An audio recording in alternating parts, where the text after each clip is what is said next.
One of the most dangerous forms of debt is consumer debt. If you've watched my videos, you've heard the statistics on this too many times to count. And this is for a good reason. Consumer debt has a grip on so many aspects of our financial lives. Total credit card debt has reached over $7 trillion, with Americans averaging $7,000 per person. And then there's cars accounting for $1.56 trillion in debt, with the average new car loan being around $725 a month. Now, I cover that topic in much more detail in my bad debt video, but hopefully this gives you an idea of what we're dealing with. But okay, fantastic, you know that these loans are bad. How can we pay them off though? And not only that, but what are the most effective ways to do so?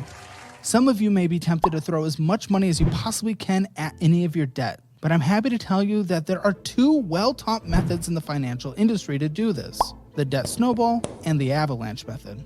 No matter where you go, every financial talking head has an opinion on which one is best.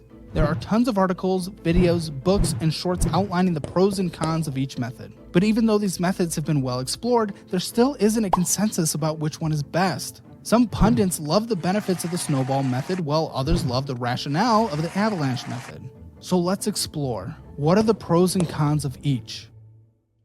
The snowball method has been around for decades, but was made famous by Dave Ramsey in his 7 Baby Steps. This method centers around the idea that money decisions aren't always rational. We are driven by fear, greed, and other emotions when we try to focus on our financial future. As a result, we can't ignore these factors when choosing our debt payoff methods, among other financial strategies. That's why the snowball method advises that you pay off your debt from smallest to largest balance. So to get started, simply organize your debt from the smallest balance to the largest balance. You'll continue paying the minimums on every debt besides the smallest one, where you're going to put your extra cash towards paying it off as fast as possible. Doing so allows you to knock off your credit lines quickly, resulting in a psychological win in the fastest possible way. So as you can see, the primary advantage here is mental.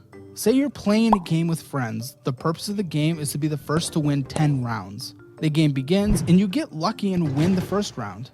Well, now you're feeling pretty good. Statistically, you now have a better chance of winning the 10 rounds before your friends do. You go on and win the second, third, fourth, and fifth round. At this point, you're pretty sure you're good at this game and have the utmost confidence that you can win.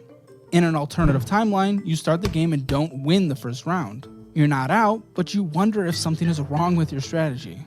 Next thing you know, the 5th round passes and you haven't won a single round yet. You're still not out of the game, but you're losing a bit of confidence. So in the next round, you might not try as hard and feel that the game has gotten away from you or that your skills are not enough to win. 10 rounds pass and you haven't won once. Now you feel really down. Maybe you even quit, not seeing the point of playing anymore. Remember when I said money isn't rational? Well, neither is the thinking around this game in this situation. The snowball method is the equivalent of getting those wins in the early rounds. This keeps your spirits high and ensures that you feel like you're getting closer and closer to the ultimate goal. This sounds great, but as I said earlier, there's a lot of debate on this subject and there's some downsides to the snowball method.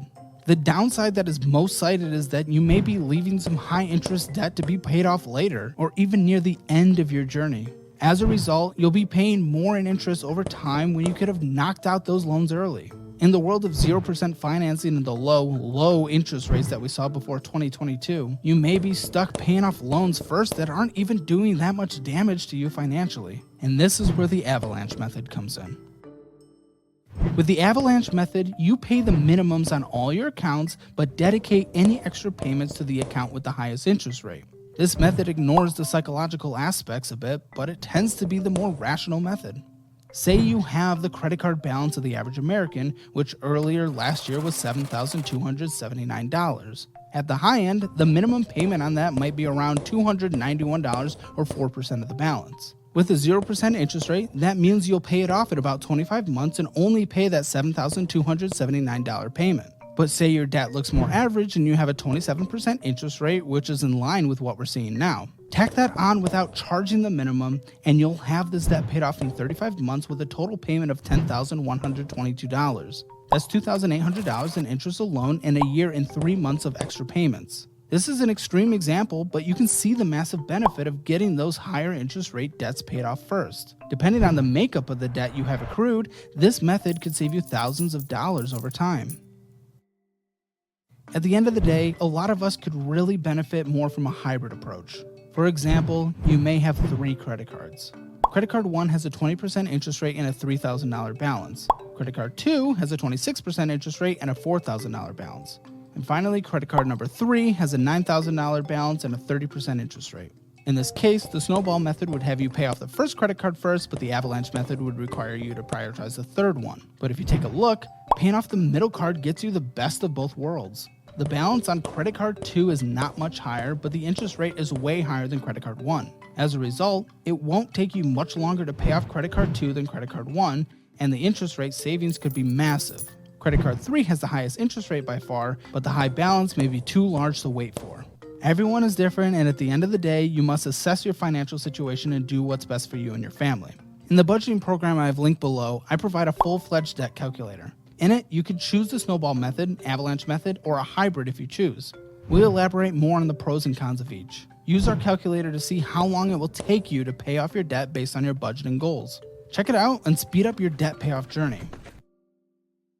So now that we've discussed the different methods as well as their pros and cons, we can get down to what matters. Which method is truly best? Luckily for us, Lending Tree just recently conducted a study putting this very issue to rest.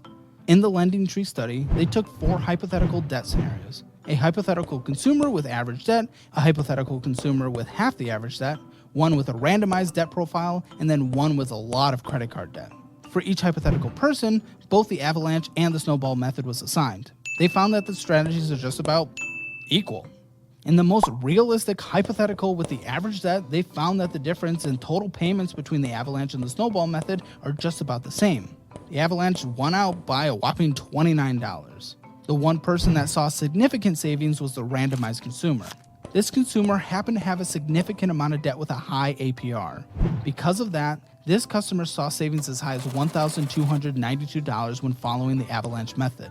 But on the other hand, the consumer who already paid off half the debt and the one with the most credit card debt saw little difference. So what's the moral of the story? At the end of the day, pick the method that resonates with you. Whether it's Snowball or Avalanche, you're likely to get to your goal as long as you can commit to paying off the debt. Create a budget, spend less, and dedicate that money to the method you prefer. And if at the end of the day you don't like the method you choose, you can always switch. Check out all the resources linked in the description below, as they are what I use or would use in specific situations, including the best budgeting program in the history of the internet.